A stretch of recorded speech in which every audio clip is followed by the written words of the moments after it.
राधे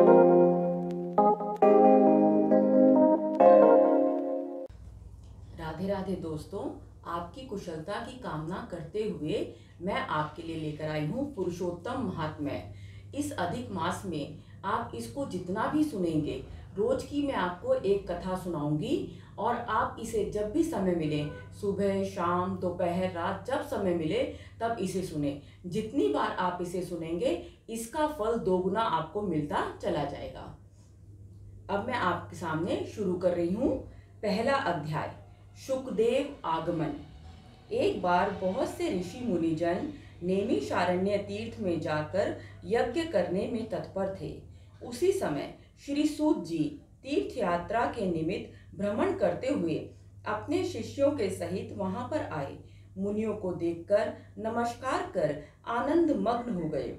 वल्कल वस्त्र पहने, प्रसन्न मुख, चेहरे पर कांति, परमार्थ में निपुण, चंदन से शोभायमान, तुलसी की माला तथा जटाओं का मुकुट धारण किए हुए महाशरणम इस अद्भुत मंत्र को जपते हुए सूत जी को देखकर नैमिषारण्य के महर्षि लोग उठकर खड़े हो गए। मुनियों ने हाथ जोड़कर कहा कि हे सूत जी, हम सब लोगों को भगवान की अद्भुत कथाओं को सुनने की इच्छा है। तब सूत जी ने प्रसन्नता से सब ऋषियों के आगे हाथ जोड़कर नमस्कार किया। ऋषि कहने लगे कि हे सूत जी, हमने आपके लिए सुंदर आसन बनाया है, आप इस पर बैठिए।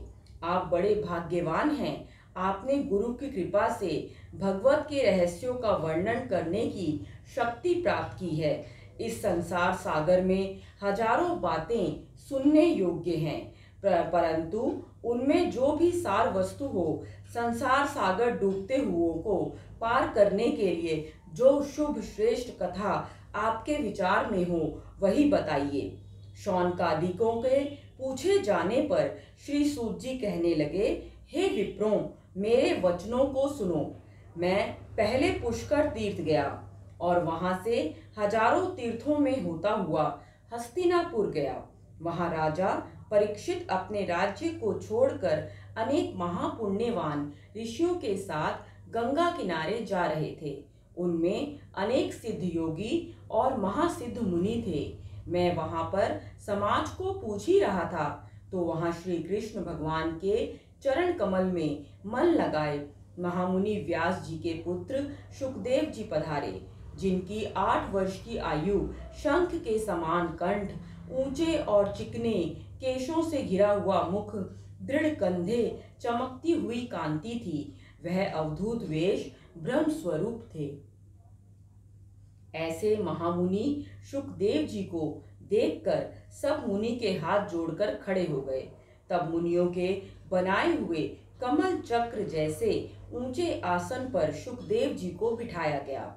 उस आसन पर बैठे हुए ज्ञान समुद्र के चंद्रमा शुकदेव जी ऋषि मुनियों की पूजा को ग्रहण कर ऐसे शोभायमान हुए जैसे तारागण में चंद्रमा शोभायमान होता है। ये आज की कथा।